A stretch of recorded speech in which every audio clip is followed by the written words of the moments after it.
Well, good evening, everyone, and welcome to another fun filled episode of what I can talk about when it comes to Lincoln Cent rolls.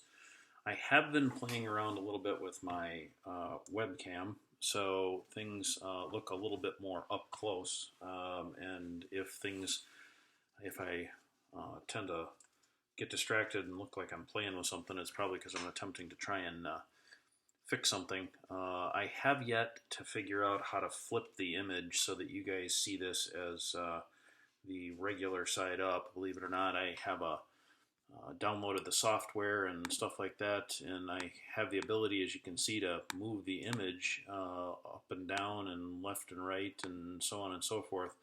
I even have the ability to kind of zoom in and out, which is kind of fun and interesting. But unfortunately, I still have yet to figure out how to actually flip the image. Been doing a little reading, so we're going to have to suffer through the way it is. Anyway, enough about that. What I have in front of me here, I want to point out something. This is kind of an interesting learning roll. I got these rolls from somebody actually off one of the Facebook pages and stuff like that. And it's hard to read backwards, obviously, so I'll read it to you. It says foil-lined coin wrap, since it says aluminum foil coin wrapper company, High Point, North Carolina. So history behind wrapping coins in foil. Believe it or not, this actually started from Canada, to the best of my knowledge anyway. This whole process started from Canada.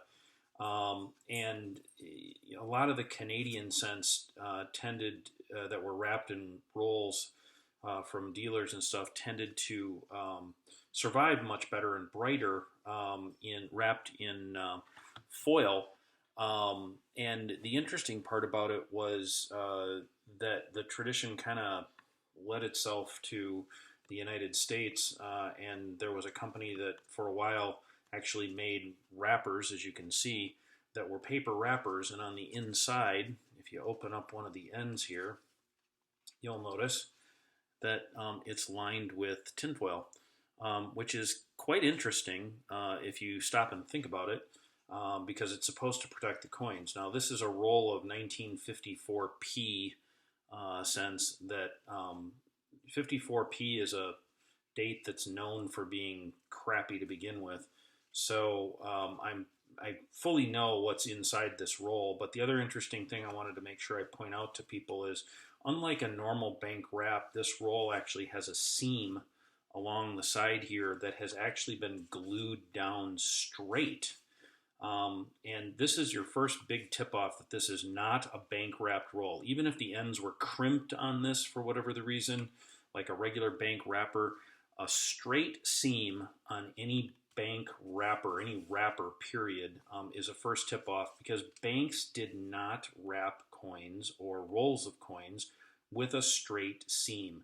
They always came off of a large roll of wrapper that the wrapping machine used, and those seams were either diagonal, like what you see here, where you can see the seam as it runs diagonally across the roll, or in the case of this particular wrapper, this is a Batdorf wrapped roll. It has a triangular V shape that is centered on the roll. You'll notice that it is completely centered from end to end, or very close thereof. So if you see a wrapper that has a straight seam on it, it is immediately suspect that it is not bank wrapped. Guaranteed, it is personal wrapped. That's what this is. So let's open this roll so that I can show you what this type of a wrapper looks like. And as you can see already from the coins inside, they are in bad shape. Tinfoil does not guarantee that you are going to wind up protecting your coins. So the reason why I'm pointing this wrapper out to you is crap in, crap out, so to speak, if you want to look at it that way. If you put really bad coins that are bad coins to begin with, or that have any type of moisture to them one way or the other, that are on them, whether they were wrapped on a humid day, in the back room of a shop, in South Alabama on August 5th, I will guarantee you that over the course of time, those coins are going to develop spots and all sorts of carbons and green crud and everything else, as you can see on these. I'll move them off the wrapper because the wrapper is actually giving the camera fits at the moment. So I'm going to roll these coins right off the wrapper here and get the wrapper out of the way. You get a better idea as to what I'm talking about. At first glance, it looks like these coins might be nice and red. Get the wrapper out of the way. That might help. At first glance, these coins look like they may be red. I'm going to adjust my lighting here a little bit and see if I can play with my lighting a little bit.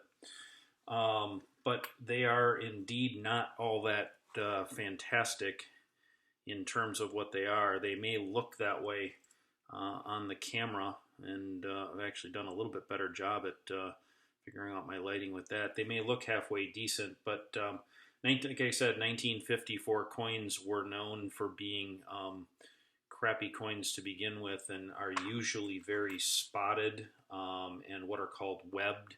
This one happens to be, obviously, as you can tell, one big ass fingerprint right on it. So unfortunately, this is a really, really bad roll all the way around, no matter which way you look at it. So be suspect when it comes to these type of wrappers. I've done my homework and research on a majority of these wrappers over the course of time. And the next video that I'm going to talk about in the next segment is this little guy right here. And this is kind of an interesting little wrapper. This is a 1955 S roll. That's a bank-wrapped roll from Sentinel Bank of Taos, New Mexico. So we'll figure that one out in the next episode. So thank you very much, and we'll see you again in a few minutes.